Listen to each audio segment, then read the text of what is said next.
السلام علیکم ورحمۃ اللہ وبرکاتہ۔ الحمد للہ رب العالمین والصلاة والسلام علی رسولہ الکریم، اما بعد، اعوذ باللہ من الشیطان الرجیم، بسم اللہ الرحمن الرحیم۔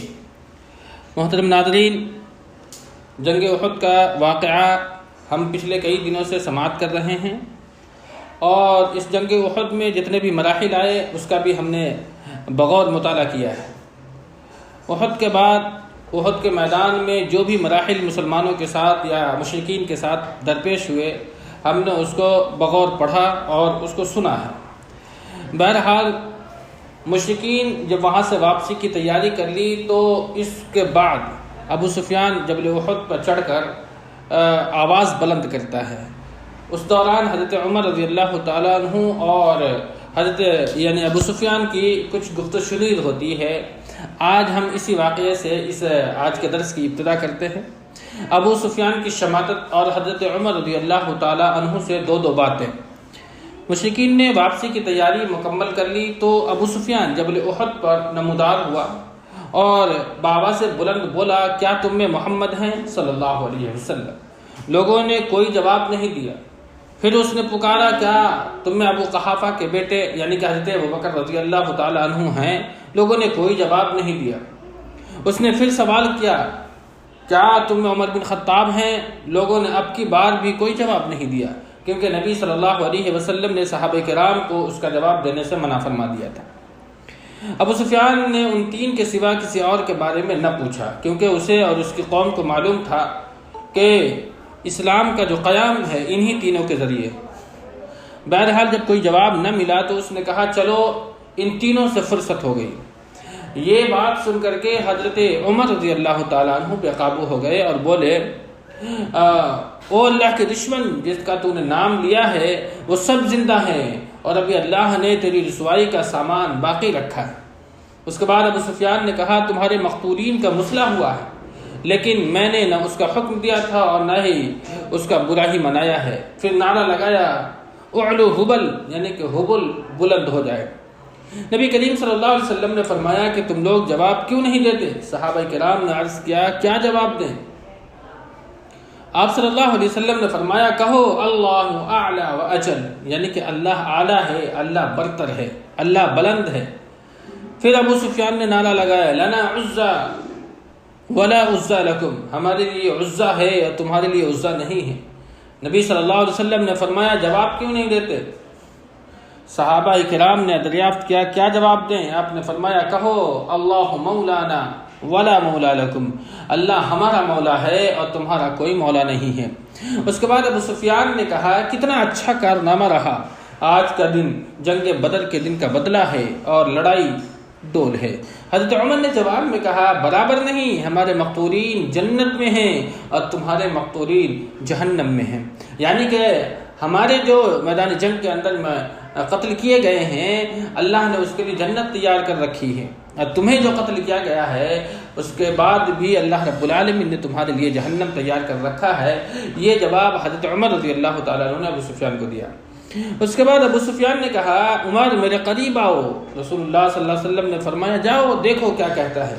وہ قریب آئے تو ابو سفیان نے کہا، عمر میں خدا کا واسطہ دے کر پوچھتا ہوں، کیا ہم نے محمد صلی اللہ علیہ وسلم کو قتل کر دیا ہے؟ حضرت عمر نے کہا، واللہ نہیں، بلکہ اس وقت وہ تمہاری باتیں سن رہے ہیں۔ ابو سفیان نے کہا، تم میرے نزدیک ابن قمیہ سے زیادہ سچے اور راست باز ہو۔ بدر میں ایک اور جنگ لڑنے کا عہد و پیمان۔ ابن اسحاق کا بیان ہے کہ ابو سفیان اور اس کے جو دوست واپس ہونے لگے تو ابو سفیان نے کہا، آئندہ سال بدر میں پھر لڑنے کا وعدہ ہے۔ رسول اللہ صلی اللہ علیہ وسلم نے ایک صحابی سے فرمایا، کہہ دو ٹھیک ہے، اب یہ بات ہمارے اور تمہارے درمیان طے رہی۔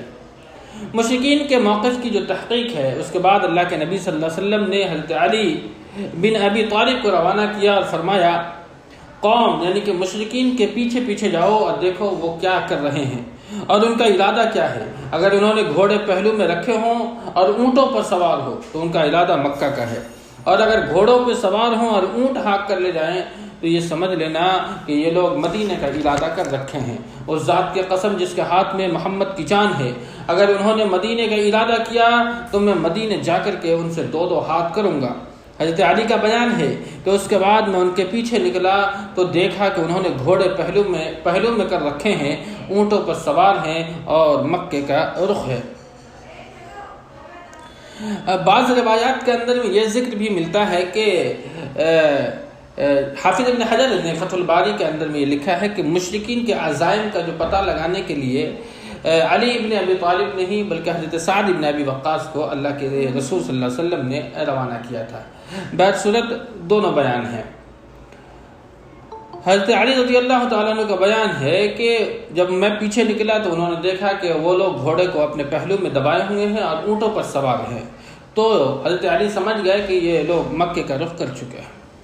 قریش کی واپسی کے بعد مسلمان اپنے شہیدوں اور اپنے زخمیوں کی کھوج خبر لینے کے لیے فارغ ہوئے۔ حضرت زید بن ثابت کا بیان ہے کہ احد کے روز رسول اللہ صلی اللہ علیہ وسلم نے مجھے بھیجا کہ میں سعد بن ربیع کو تلاش کروں، اور فرمایا کہ اگر وہ دکھائی پڑ جائیں تو انہیں میرا سلام کہنا، اور یہ کہنا کہ رسول صلی اللہ علیہ وسلم دریافت کر رہے ہیں کہ تم اپنے آپ کو کیسا پا رہے ہو۔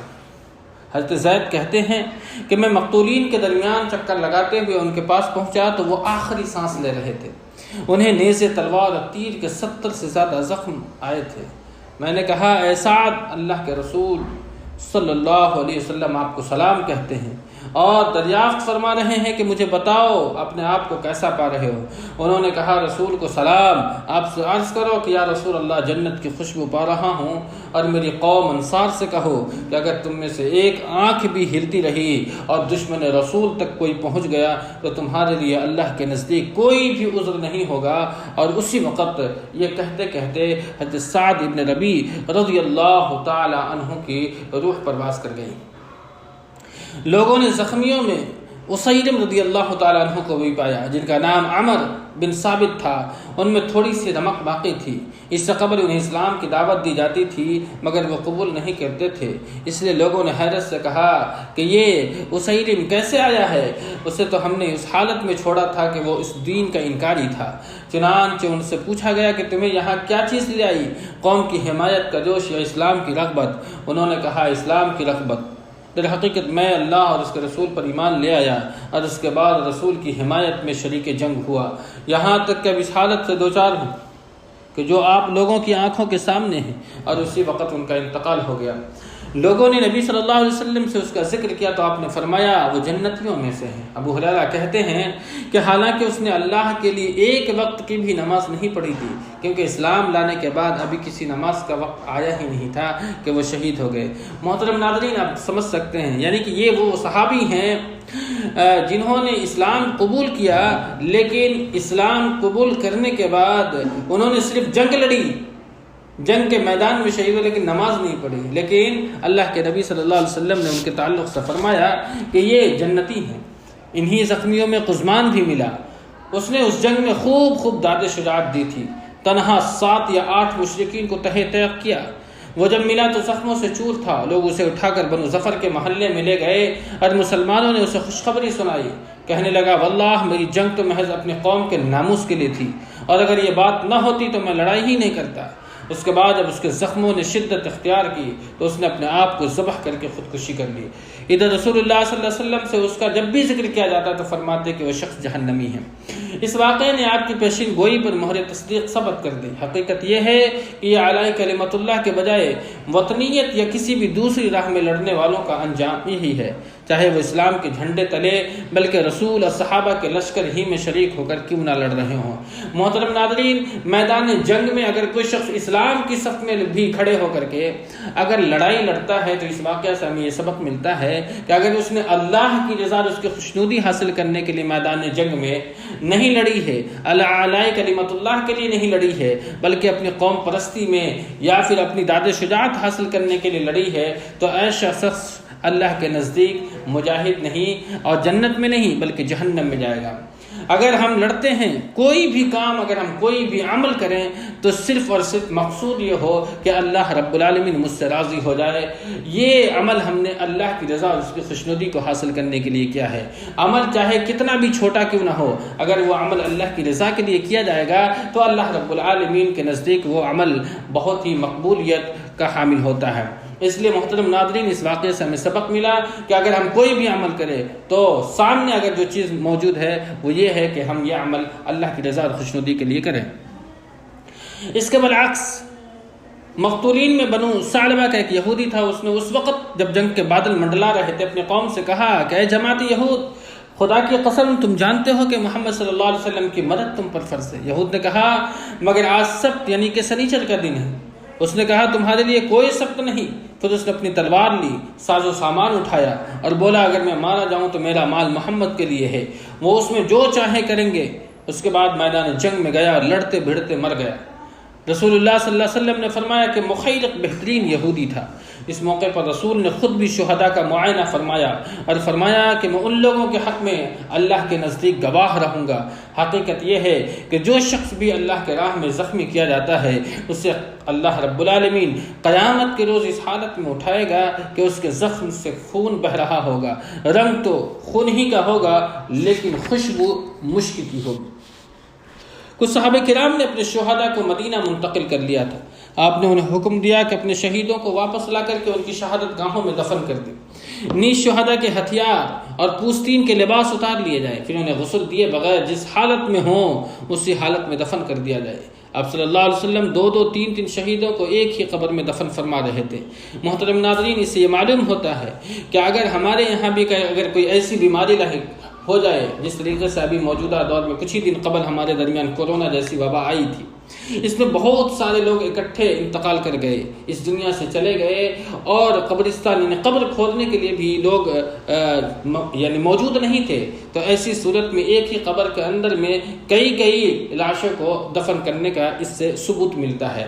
جس طریقے سے احد کے شہیدوں میں اللہ کے نبی صلی اللہ علیہ وسلم نے ایک ہی قبر کے اندر میں دو تین شہیدوں کو دفن فرمانے کا حکم دیا ہے۔ دو آدمیوں کو بھی ایک ہی کپڑے میں اکٹھا لپیٹ دیتے تھے۔ آپ فرماتے تھے کہ ان میں سے کس کو قرآن زیادہ یاد ہے، لوگ جن کی طرف اشارہ کرتے آپ اسے لحد میں آگے کر دیتے۔ محترم ناظرین، لحد اس قبر کو کہتے ہیں کہ جس طریقے سے ہمارے یہاں ایک سیدھی قبر کھودی جاتی ہے عام طور پر، لیکن اس کے اندر سے ایک بغلی قبر جسے ہم کہتے ہیں بغلی قبر، اس کو لحد والی قبر کہتے ہیں۔ عام طور پر ہمارے یہاں بچوں کے لیے ایسی قبر کھودی جاتی ہے تاکہ جانوروں سے اس بچے کو محفوظ رکھا جا سکے، لیکن اللہ کے نبی صلی اللہ علیہ وسلم کے زمانے میں اس وقت عام طور پر یہی لحد یعنی بغلی والی قبر کھودی جایا کرتی تھی۔ تو اللہ کے نبی صلی اللہ علیہ وسلم نے جب یہ ارشاد فرمایا کہ کس کو قرآن زیادہ یاد ہے، تو لوگ جن کی طرف اشارہ کرتے اللہ کے نبی اسے لحد میں آگے کرتے اور فرماتے کہ میں قیامت کے روز ان لوگوں کے بارے میں گواہی دوں گا۔ عبداللہ رضی اللہ تعالیٰ عنہ بن عمر بن حرام اور عمر بن جموح ایک ہی قبر میں دفن کیے گئے کیونکہ ان دونوں میں بڑی گہری دوستی تھی۔ حضرت حنظلہ رضی اللہ تعالیٰ عنہ کی لاش غائب تھی۔ محترم ناظرین، میں نے آپ کو بتایا تھا کہ ابو عامر کے بیٹے حضرت حنظلہ ہیں۔ بیٹا فاسق تھا، قوم نے ان کا لقب فاسق دیا اور مسلمانوں کے خلاف بہت ہی زیادہ سازشیں رچی تھی، اور میدان احد میں جیسا کہ ہم پیچھے پڑ آئے ہیں کہ اللہ کے نبی صلی اللہ علیہ وسلم نے جس گڑھے میں اللہ کے نبی گر گئے تھے وہ گڑھا بھی یہ ابو عامر فاسق نے ہی کھودا تھا۔ انہی کے یعنی اسی کے بیٹے حضرت حنظلہ رضی اللہ تعالیٰ عنہ بھی میدان احد میں شہید ہو گئے، اور حضرت حنظلہ کا وہ واقعہ ہم نے آپ کے درمیان سنایا تھا۔ حضرت حنظلہ کی لاش غائب تھی، تلاش کے بعد ایک جگہ اسی حالت میں ملی کہ زمین سے اوپر تھی اور اس سے پانی ٹپک رہا تھا۔ محترم ناظرین، حضرت حنظلہ کا جو خطاب ملا ہے غسیل الملائکہ، اس لیے کہ جب آپ اس دار فانی سے رخصت ہوئے، میدان جنگ میں آپ شہید ہوئے، تو اس وقت آپ پاک نہیں تھے بلکہ ناپاکی کی حالت میں تھے، اس لیے آپ کو فرشتوں نے غسل دیا تھا، تو آپ کا لقب غسیل الملائکہ کا پڑا۔ رسول اللہ صلی اللہ علیہ وسلم نے صحابہ کو بتلایا کہ فرشتے انہیں غسل دے رہے ہیں، پھر فرمایا ان کی بیوی سے پوچھو کیا معاملہ ہے۔ ان کی بیوی سے دریافت کیا گیا تو انہوں نے یہ واقعہ بتلایا، یہیں سے حضرت حنظلہ کا نام غسیل الملائکہ یعنی کہ فرشتوں کے غسل دیے ہوئے پڑ گیا۔ رسول اللہ صلی اللہ علیہ وسلم نے اپنے چچا حضرت حمزہ رضی اللہ تعالیٰ عنہ کو دیکھا تو بڑے سخت غمگین ہوئے۔ آپ صلی اللہ علیہ وسلم کی پھوپھی حضرت صفیہ رضی اللہ تعالیٰ عنہ تشریف لائیں، وہ بھی اپنے بھائی حضرت حمزہ کو دیکھنا چاہتی تھی، لیکن نبی نے ان کے صاحبزادے حضرت زبیر سے کہا کہ انہیں واپس لے جائے، وہ اپنے بھائی کا حال نہیں دیکھ پائیں گے۔ یعنی ایسی حالت حضرت حمزہ کے لاش کی تھی کہ حضرت اللہ کے رسول نے فرمایا کہ میری پھوپھی اپنے بھائی کے لاش کو نہیں دیکھ پائے گی، اس لیے انہیں یہاں سے واپس لے جاؤ۔ مگر حضرت صفیہ نے کہا آخر ایسا کیوں؟ مجھے معلوم ہو چکا ہے کہ میرے بھائی کا مسئلہ کیا گیا ہے، لیکن یہ اللہ کی راہ میں ہے، اس لیے جو کچھ ہوا ہم اس پر پوری طرح راضی ہیں، میں ثواب سمجھتے ہوئے انشاءاللہ ضرور صبر کروں گی۔ اس کے بعد حضرت حمزہ کے پاس آئیں، انہوں نے دیکھا، ان کے لیے دعا کی، انا للہ پڑھی، اللہ سے مغفرت مانگی، پھر رسول نے حکم دیا کہ انہیں حضرت عبداللہ ابن جحش کے ساتھ دفن کر دیا جائے۔ وہ حضرت حمزہ کے بھانجے بھی تھے اور رضاعی بھائی تھے، یعنی کہ دودھ پیتے دودھ شریک بھائی تھے۔ حضرت ابن مسعود کا بیان ہے کہ نبی صلی اللہ علیہ وسلم حضرت حمزہ بن عبد المطلب رضی اللہ تعالی عنہ پر جس طرح روئے، اس سے بڑھ کر روتے ہوئے ہم نے آپ کو کبھی کسی اور لاش پر نہیں دیکھا۔ آپ نے انہیں قبلے کی طرف رکھا، ان کے جنازے پر کھڑے ہوئے اور اس طرح روئے کہ آواز بلند ہو گئی۔ در حقیقت شہداء کا منظر تھا ہی بڑا دلدوز۔ حضرت خباب ابن عرد کا بیان ہے کہ حمزہ کے لیے ایک سیاہ دھاریوں والی چادر کے سوا کوئی کفن نہ مل سکا۔ یہ چادر سر پر ڈالی جاتی تو پاؤں کھل جاتے تھے اور پاؤں پر ڈالی جاتی تو سر کھل جاتا تھا۔ بلاخر چادر سے سر ڈھک دیا گیا اور پاؤں پر اسخر گھاس ڈال دی گئی۔ محترم، یہ ابن شاذان کی روایت میں ہے کہ یہ اسخر گھاس آپ کے لیے ڈالی گئی۔ یہ بالکل موج کے ہم شکل ایک خوشبودار گھاس ہوتی ہے، بہت سے مقامات پر چائے میں ڈال کر کے پکائی بھی جاتی ہے۔ عرب میں اس کا پودا 1.5 سے لمبا نہیں ہوتا ہے، جبکہ ہندوستان میں تقریباً اس کی لمبائی 1 میٹر تک ہوتی ہے۔ حضرت عبد الرحمن ابن عوف کا بیان ہے کہ مصعب ابن عمیر کی شہادت جب واقع ہوئی اور وہ مجھ سے بہتر تھے، انہیں ایک چادر کے اندر کفنایا گیا۔ ان کی بھی حالت یہ تھی کہ اگر ان کا سر ڈھکا جاتا تو پاؤں کھل جایا کرتے تھے اور پاؤں ڈھانکے جاتے تو سر کھل جاتا تھا۔ ان کی یہی کیفیت حضرت خباب نے بھی بیان کی اور اتنا مزید اضافہ فرمایا ہے کہ اس کیفیت کو دیکھ کر کے نبی نے ہم سے فرمایا کہ چادر سے ان کا سر ڈھانک دو اور پاؤں پر وہی گھاس جو حضرت حمزہ رضی اللہ تعالیٰ عنہ کے اوپر ڈالی گئی، یعنی کہ اسخر گھاس ڈال دو۔ امام احمد رحمہ اللہ کی روایت ہے کہ احد کے روز جب مشرکین واپس چلے گئے تو نبی صحابہ سے فرمایا برابر ہو جاؤ، ذرا میں اپنے رب کی ثنا کروں، رب کی تعریف بیان کروں۔ اس حکم پر صحابہ نے اپنے ساتھ صحابہ کرام نے آپ صلی اللہ علیہ وسلم کے پیچھے صفیں باندھ لی اور آپ صلی اللہ علیہ وسلم نے یوں فرمایا، اے اللہ تیرے ہی لیے ساری حمد ہے، اے اللہ جس چیز کو تو کشادہ کر دے اسے کوئی تنگ نہیں کر سکتا، اے اللہ جس چیز کو تو تنگ کر دے اس پر کوئی کشادہ نہیں کر سکتا، اے اللہ جس شخص کو تو گمراہ کر دے اسے کوئی ہدایت نہیں دے سکتا، اور اے اللہ جس شخص کو تو ہدایت دے دے اسے کوئی گمراہ نہیں کر سکتا، اے اللہ جس چیز کو تو روک دے اسے کوئی دے نہیں سکتا، اور جو چیز تو دے دے اسے کوئی روک نہیں سکتا، اور جس چیز کو اللہ تو دور کر دے اسے کوئی قریب نہیں کر سکتا، اور جس چیز کو تو قریب کر دے اللہ اسے کوئی دور نہیں کر سکتا۔ اللہ ہمارے اوپر اپنی برکتیں، اپنی رحمتیں، اپنا فضل، اپنا رزق پھیلا دے۔ اے اللہ میں تجھ سے برقرار رہنے والی نعمت کا سوال کرتا ہوں جو نہ ٹلے اور نہ ختم ہو۔ اے اللہ میں تجھ سے فقر کے دن مدد کا اور خوف کے دن امن کا سوال کرتا ہوں۔ اے اللہ جو کچھ تو نے ہمیں دیا ہے اس کے شر سے اور جو کچھ نہیں دیا ہے اس کے بھی شر سے تیری پناہ چاہتا ہوں۔ اے اللہ ہمارے نزدیک ایمان کو تو محبوب کر دے اور اسے ہمارے دلوں میں اے اللہ تو خوشنما بنا دے، اور کفر، فسق اور نافرمانی کو تو ہمارے دلوں میں، ہمارے نزدیک، ہمارے سامنے اے اللہ تو ناگوار بنا دے اور ہمیں ہدایت یافتہ لوگوں میں کر دے۔ اے اللہ ہمیں مسلمان رکھتے ہوئے وفات دے اور مسلمان رکھتے ہوئے ہی زندہ رکھ، رسوائی اور فتنے سے دوچار کیے بغیر اللہ صالحین میں شامل فرما۔ اے اللہ تو ان کافروں کو مار اور ان پر سختی اور عذاب کر جو تیرے پیغمبروں کو جھٹلاتے ہیں اور لوگوں کو تیری راہ سے روکتے ہیں۔ اے اللہ ان کافروں کو بھی مار جنہیں کتاب دی گئی ہے۔ یہ دعا ہے اللہ کے رسول صلی اللہ علیہ وسلم کی۔ محترم ناظرین، یہ دعا جس طریقے سے اللہ کے رسول نے مانگی ہے اپنے لیے، امت کے لیے، اللہ ہمیں بھی اس بات کی توفیق دے، ہمیں بھی اللہ رب العالمین سے اسی طریقے سے دعا مانگنی چاہیے۔ گویا اب اللہ کے رسول نے اپنی امت کو ایک میسج دیا، ایک پیغام دیا، ایک نصیحت دی، ایک طریقہ بتلایا کہ ہمیں بھی اپنے رب سے اسی طریقے سے دعا مانگنی چاہیے۔ شہداء کی تدفین اور اللہ کی ثنا و دفاع سے فارغ ہو کر کے اللہ کے نبی صلی اللہ علیہ وسلم نے مدینے کا رخ فرمایا۔ جس طرح دوران کارزار اہل ایمان صحابہ سے محبت و جان سپاری کے نادر واقعات کا ظہور ہوا، اسی طرح اثناء راہ میں اہل ایمان صحابیات سے صدق و جان سپاری کے عجیب عجیب واقعات ظہور میں آئے۔ محترم ناظرین، جس طریقے کا کردار صحابہ نے میدان جنگ میں کیا، اسی طریقے کا کردار راستے میں صحابیات نے بھی کیا۔ راستے میں نبی صلی اللہ علیہ وسلم کی ملاقات حضرت حمنہ رضی اللہ تعالی عنہ سے ہوئی۔ انہیں ان کے بھائی عبداللہ ابن جہش کی شہادت کی خبر دی گئی، انہوں نے انا للہ پڑھی اور دعائے مغفرت کی۔ پھر ان کے ماموں حضرت حمزہ کی شہادت کی خبر دی گئی، انہوں نے پھر انا للہ پڑھی اور دعائے مغفرت کی۔ اس کے بعد ان کے شوہر حضرت مصعب بن عمیر کی شہادت کی خبر دی گئی، تڑپ کر چیخ اٹھی، دہاڑ مار کر رونے لگی۔ نبی نے فرمایا عورت کا شوہر اس کے جو ہے خصوصی درجہ ہے۔ اسی طریقے سے آپ کا گزر بنو دینار کی خاتون کے پاس سے ہوا۔ محترم، یہ واقعات تو ایسے ہیں جیسے دل چھلنی ہو جاتا ہے، یعنی ایک صحابیات کا ایمان، قلب جو ہے ایمان سے کتنا بھرا ہوا۔ یہ دینار رضی اللہ، یہ بنو دینار کی خاتون ہے جس کا شوہر، بھائی، والد تینوں خلات شہادت سے میدان احد میں سرفراز ہو چکے۔ جب انہیں ان لوگوں کی شہادت کی خبر دی گئی تو کہنے لگی نبی صلی اللہ علیہ وسلم کا کیا ہوا؟ لوگوں نے کہا ان میں فلاں حضور بخیر ہے، بحمد اللہ، جیسا تم چاہتی ہیں ویسے ہی ہیں۔ خاتون نے کہا ذرا مجھے دکھلا دو، میں بھی آپ کا وجود مبارک دیکھ لوں۔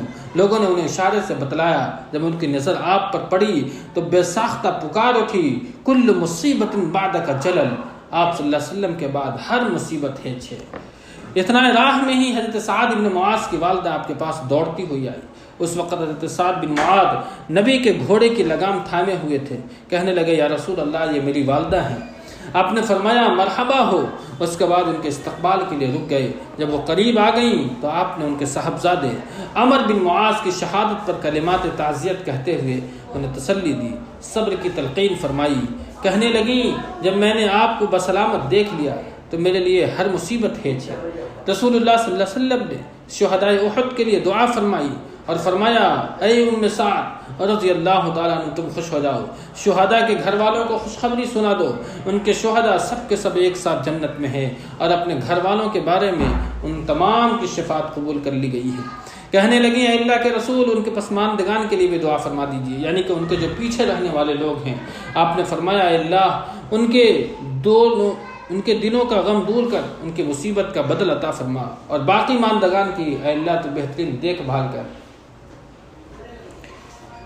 اسی روز شنبہ یعنی کہ سنیچر 7 شوال سن 3 ہجری کو سر شام رسول اللہ صلی اللہ علیہ وسلم مدینہ پہنچے۔ گھر پہنچ کر اپنی تلوار حضرت فاطمہ رضی اللہ عنہا کو دی، فرمایا بیٹی اس کا خون دھو دو، خدا کی قسم یہ آج میرے لیے بہت صحیح ثابت ہوئی۔ پھر حضرت علی نے بھی تلوار لپکائی، فرمایا اس کا بھی خون دھو دو، واللہ یہ بھی آج بہت صحیح ثابت ہوئی۔ اس پر رسول اللہ صلی اللہ علیہ وسلم نے فرمایا اگر تم نے بیلاگ جنگ کی ہے تو تمہارے ساتھ سہل بن حنیف اور ابو دجانہ رضی اللہ تعالی عنہما نے بھی بیلاگ جنگ کی ہے۔ بیشتر روایاتیں متفق ہیں کہ مسلمان شہداء کی تعداد 70 تھی، جن میں بھاری اکثریت انصار کی تھی، یعنی تقریباً ان کے 65 آدمی یعنی کہ 65 آدمی شہید ہوئے، 41 یعنی کہ 41 قبیلہ خزرج سے اور 24 یہ قبیلہ اوس سے۔ ایک آدمی یہود سے قتل ہوا تھا اور مہاجرین شہداء کی تعداد صرف 4 تھی۔ باقی رہے قریش کے مقتولین تو ابن اسحاق کے بیان کے مطابق ان کی تعداد 22 تھی، لیکن اصحاب مغازی اور اہل سیر نے اس معرکے کی جو تفصیلات ذکر کی ہیں، جن میں ضمناً جنگ کے مختلف مرحلوں میں قتل ہونے والے مشرکین کا تذکرہ آیا ہے، ان پر گہری نظر رکھتے ہوئے دقت پسندی کے ساتھ حساب لگایا جائے تو یہ تعداد 22 نہیں بلکہ 37 ہوتی ہے، یعنی کہ 37 ہوتی ہے۔ واللہ عالم بالصواب۔ مدینے میں ہنگامی حالت ہو گئی۔ مسلمانوں نے معرکہ احد سے واپس آ کر 8 شوال سن 3 ہجری شنبہ و یکشنبہ کے درمیانی رات یعنی کہ سنیچر اور اتوار کی درمیانی رات ہنگامی حالت میں گزاری۔ جنگ نے انہیں چور چور کر رکھا تھا، اس کے باوجود رات بھر مدینے کے راستوں اور گزرگاہوں پر پہرا دیتے رہے۔ اپنے سپہ سالار اعظم نبی کی خصوصی حفاظت پر تعینات رہے، کیونکہ انہیں ہر طرف سے خدشات لاحق تھے۔ غزوہ حمراء الاسد، ادھر رسول اللہ صلی اللہ علیہ وسلم نے پوری رات جنگ سے پیدا شدہ صورتحال پر غور کرتے ہوئے گزاری۔ آپ کو اندیشہ تھا کہ اگر مشرکین نے سوچا کہ میدان جنگ میں اپنا پلہ بھاری رہتے ہوئے بھی ہم نے اس میں کوئی خاص فائدہ نہیں اٹھایا تو انہیں یقیناً شرمندگی ہوگی، وہ یقیناً راستے سے پلٹ کر مدینہ پر دوبارہ حملہ کرنا چاہیں گے۔ اس لیے آپ نے فیصلہ کیا کہ بہرحال مکی لشکر کا پیچھا کیا جانا چاہیے۔ چنانچہ اہل سیر کا بیان ہے کہ نبی نے معرکہ احد کے دوسرے دن یعنی کہ سنیچر کو 8 شوال سن 3 ہجری کو صبح کے وقت یہ اعلان فرمایا کہ دشمن کے مقابلے کے لیے چلنا ہے، اور ساتھ ہی یہ بھی اعلان فرمایا کہ ہمارے ساتھ صرف وہی آدمی چل سکتا ہے جو معرکہ احد میں موجود تھا۔ تاہم عبداللہ ابن ابی نے اجازت چاہی کہ آپ کا ہم رکاب ہوں، کہ آپ صلی اللہ علیہ وسلم کا ہم رکاب ہو، مگر آپ نے اجازت نہ دی۔ ادھر جتنے مسلمان تھے اگرچہ زخموں سے چور، غم سے نڈھال، اندیشہ و خوف سے دوچار تھے، لیکن تمام کے تمام صحابہ نے بلا تردد بغیر کسی شک و شبہ کے نبی صلی اللہ علیہ وسلم کی اطاعت، اس کی فرما برداری کے سامنے اپنا سر خم کر دیا۔ حضرت جابر بن عبداللہ نے بھی اجازت چاہی جو جنگ احد میں شریک نہیں تھے، خدمت میں حاضر ہو کر عرض فرماز ہوئے، یا رسول اللہ، میں چاہتا ہوں کہ آپ جب کسی جنگ میں تشریف لے جائیں میں بھی آپ کی خدمت میں حاضر رہوں، کیونکہ اس جنگ میں میرے والد نے مجھے اپنی بچیوں کی دیکھ بھال کے لیے گھر پر روک دیا تھا، لہذا آپ مجھے اجازت دے دیں کہ میں بھی آپ کے ساتھ چلوں۔ اس پر آپ نے انہیں اجازت دے دی۔ پروگرام کے مطابق نبی صلی اللہ علیہ وسلم مسلمانوں کو ہمراہ لے کر روانہ ہوئے اور مدینے سے 8 میل دور حمراء الاسد پہنچ کر آپ نے خیمہ زن ہوئے۔ اثناء قیام میں معبد ابن ابی معبد خزاعی نبی کی خدمت میں حاضر ہو کر کے حلقہ بگوش اسلام ہوا، یعنی کہ انہوں نے اسلام کو قبول کیا۔ کہا جاتا ہے کہ وہ اپنے شرک ہی پر قائم تھا، لیکن نبی کا خیر خواہ تھا، کیونکہ خزاع اور بنو ہاشم کے درمیان دوستی اور تعاون کا عہد تھا۔ بہرکیف اس نے کہا ہے محمد صلی اللہ علیہ وسلم، آپ صلی اللہ علیہ وسلم کو اور آپ کے رفقا کو جو زک پہنچی ہے، جو تکلیف پہنچی ہے، وہ واللہ ہم پر سخت گراں گزری ہے۔ ہماری آرزو تھی کہ اللہ آپ کو عافیت کے ساتھ رکھے۔ اس اظہار ہمدردی پر نبی نے اس سے فرمایا کہ ابو سفیان کے پاس جائے اور اس کی حوصلہ شکنی کرے، یعنی کہ اس کا جو حوصلہ بلند ہے اس کے حوصلہ کو توڑ دے۔ ادھر نبی صلی اللہ علیہ وسلم نے جو خدشہ، جو اندیشہ محسوس کیا تھا کہ مشرکین مدینے کی طرف پلٹنے کی بات سوچیں گے، وہ بالکل آپ نے برحق سوچا تھا۔ مشرکین نے مدینے سے 36 میل دور مقام روحہ پر پہنچ کر کے جب پڑاؤ ڈالا تو آپس میں ایک دوسرے کو ملامت کی، کہنے لگے تم لوگوں نے کچھ نہیں کیا۔ ان کی شوقت و قوت توڑ کر انہیں یوں ہی چھوڑ دیا، حالانکہ ابھی ان کے اتنے سر باقی ہیں کہ وہ تمہارے لیے پھر سے درد سر بن سکتے ہیں، لہذا واپسی چلو اور انہیں جڑ سے صاف کر دیتے ہیں۔ لیکن ایسا محسوس ہوتا ہے کہ یہ رائے سطحی تھی جو ان لوگوں کی طرف سے پیش کی گئی تھی، جنہیں فریقین کی قوت اور ان کے حوصلوں کا صحیح اندازہ نہ تھا۔ اس لیے ایک ذمہ دار افسر صفوان بن امید نے اس رائے کی مخالفت کی اور کہا، لوگوں ایسا نہ کرو، مجھے خطرہ ہے کہ جو مسلمان غزوہ احد میں نہیں آئے تھے وہ بھی اب تمہارے خلاف جمع ہو جائیں گے، لہذا اس حالت میں واپس چلے چلو، فتح تمہاری ہے، ورنہ مجھے خطرہ ہے کہ مدینے پر اگر دوبارہ چڑھائی کرتے ہو تو تم لوگ گردش میں پڑ جاؤ گے۔ لیکن بھاری اکثریت نے اس رائے کو قبول نہ کی اور فیصلہ کیا کہ ہم لوگ مدینہ واپس چلیں گے۔ لیکن ابھی پڑاؤ چھوڑ کر ابو سفیان اور اس کے فوجی ہلے بھی نہ تھے کہ معبد ابن ابی معبد خزاعی پہنچ گیا۔ ابو سفیان کو معلوم نہ تھا کہ یہ شخص مسلمان ہو گیا ہے۔ اس نے پوچھا، معبد کیا خبر ہے؟ معبد نے پروپیگنڈے کا سخت اعصابی حملہ کرتے ہوئے کہا، محمد صلی اللہ علیہ وسلم اپنے ساتھیوں کو لے کر کے تمہارے پیچھے نکل چکے ہیں، ان کی جمعیت اتنی بڑی ہے، یعنی کہ ان کی تعداد اتنی بڑی ہے کہ میں نے ویسی تعداد کبھی دیکھی ہی نہیں، سارے لوگ تمہارے خلاف غصے سے کباب ہوئے جا رہے ہیں، احد میں پیچھے رہ جانے والے بھی آ گئے ہیں، وہ جو کچھ ضائع کر چکے ہیں اس پر وہ نادم ہیں اور تمہارے خلاف اس قدر بھڑکے ہوئے ہیں کہ میں نے اس کی مثال دیکھی ہی نہیں۔ ابو سفیان نے کہا، ارے بھائی یہ کیا کہہ رہے ہو؟ معبد نے کہا، واللہ میرا خیال ہے کہ تم کوچ کرنے سے پہلے گھوڑوں کی پیشانیاں دیکھ لو گے، یہ لشکر کا ہر اول دستہ اس ٹیلے کے پیچھے نمودار ہو جائے گا۔ ابو سفیان نے کہا، واللہ ہم نے فیصلہ کیا ہے کہ ان پر پلٹ کر پھر سے حملہ کریں، ان کی جڑ کو کاٹ کر رکھ دیں۔ معبد نے کہا، ایسا نہ کرنا، میں تمہاری خیرخواہی کی بات کر رہا ہوں۔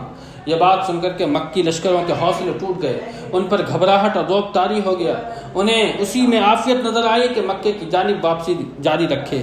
البتہ ابو سفیان نے اسلامی لشکر کا تعاقب سے باز رکھنے اور دوبارہ ٹکراؤ سے بچنے کے لیے پروپیگنڈے کا ایک جوابی اعصابی حملہ کیا، جس کی صورت یہ ہوئی کہ ابو سفیان کے پاس سے قبیلہ عبد القیس کا ایک قافلہ گزرا۔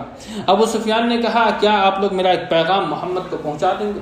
میرا وعدہ ہے کہ اس کے بدلے جب آپ لوگ مکہ آئیں گے تو عکاظ کے بازار میں آپ لوگوں کی اتنی کشمش دوں گا جتنی آپ کی یہ اونٹنی اٹھا سکے گی۔ ان لوگوں نے کہا جی ہاں. ابو سفیان نے کہا محمد صلی اللہ علیہ وسلم کو یہ خبر پہنچا دیں کہ ہم نے ان کی اور ان کے دوستوں کی جڑوں کو کاٹ دینے کے لیے دوبارہ پلٹ کر حملہ کرنے کا فیصلہ کیا ہے. اس کے بعد جب یہ قافلہ حمراء الاسد میں نبی صلی اللہ علیہ وسلم صحابہ کرام کے پاس سے گزرا تو ان سے ابو سفیان کا پیغام کہا سنایا اور کہا کہ لوگ تمہارے خلاف جمع ہیں، ان سے ڈرو. مگر ان کی باتیں سن کر کے مسلمانوں کے ایمان میں کمی ہونے کے بجائے مسلمانوں کا ایمان بڑھتا چلا گیا. انہوں نے کہا حسبنا اللہ و نعم الوکیل، اللہ ہمارے لیے کافی ہے اور اللہ رب العالمین ہی بہترین کارساز ہے. اس ایمانی قوت کی بدولت وہ لوگ اللہ کی نعمت اور اللہ کے فضل کے ساتھ پلٹے، انہیں کسی برائی نے نہ چھوا اور انہوں نے اللہ کی رضامندی کی، پیروی کی، اور اللہ بڑے فضل والا ہے. رسول اللہ صلی اللہ علیہ وسلم اتوار کے دن حمراء الاسد تشریف لے گئے تھے. دوشنبہ، منگل اور بدھ یعنی کہ 9، 10، 11 شوال سن 3 ہجری تک آپ وہیں قیام کیا. اس کے بعد آپ وہاں سے مدینہ واپس آئے. مدینہ واپسی سے پہلے ابو عزہ جمحی آپ کی گرفت میں آ گیا. یہ وہی شخص ہے جسے بدر میں گرفتار کیے جانے کے بعد اللہ کے نبی صلی اللہ علیہ یعنی اس کے فقر اور لڑکیوں کی کثرت کے سبب اس شرط پر بلا معاوضہ کے، بلا کسی فدیہ کے چھوڑ دیا گیا تھا کہ وہ رسول کے خلاف کسی سے تعاون نہیں کرے گا. لیکن اس شخص نے نبی صلی اللہ علیہ وسلم سے جو وعدہ کیا اس وعدہ کو توڑ دیا اور اپنے اشعار کے ذریعے سے نبی اور صحابہ کے خلاف لوگوں کے جذبات کو بھڑکایا. اس واقعہ کو ہم پیچھے بیان کر چکے ہیں. پھر مسلمانوں سے لڑنے کے لیے خود بھی جنگ احد میں آیا. جب یہ گرفتار کر کے رسول اللہ صلی اللہ علیہ وسلم کی خدمت میں لایا گیا تو آپ نے کہنے لگا محمد میری لفظ سے درگزر فرما، مجھ پر احسان کر دو، میری بچیوں کی خاطر مجھے چھوڑ دو، میں وعدہ کرتا ہوں کہ اب دوبارہ ایسی حرکت نہیں کروں گا. نبی صلی اللہ علیہ وسلم نے فرمایا اب یہ نہیں ہو سکتا کہ تم مکے جا کر اپنے رخسار پر ہاتھ پھیرو اور کہو کہ میں نے محمد کو 2 مرتبہ دھوکہ دے دیا ہے. محمد صلی اللہ علیہ وسلم ایک سوراخ سے 2 مرتبہ نہیں ڈسا، مومن ایک سوراخ سے 2 مرتبہ نہیں ڈسا جا سکتا ہے. اس کے بعد حضرت زبیر رضی اللہ تعالیٰ عنہ یا پھر حضرت عاصم ابن ثابت کو حکم دیا اور انہوں نے اس کی گردن مار دی. اسی طریقے سے مکہ کا ایک جاسوس بھی مارا گیا، اس کا نام معاویہ بن مغیرہ بن ابو العاص تھا اور یہ عبد الملک بن مروان کا نانا تھا. یہ شخص اسی طرح زد میں آیا کہ جب احد کے روز مشرکین واپس چلے گئے تو یہ اپنے چچیرے بھائی حضرت عثمان بن عفان سے ملنے آیا. حضرت عثمان نے ان کے لیے نبی سے امان طلب کی. آپ نے اس شرط پر امان دے دی کہ اگر وہ 3 روز کے بعد پایا گیا تو قتل کر دیا جائے گا.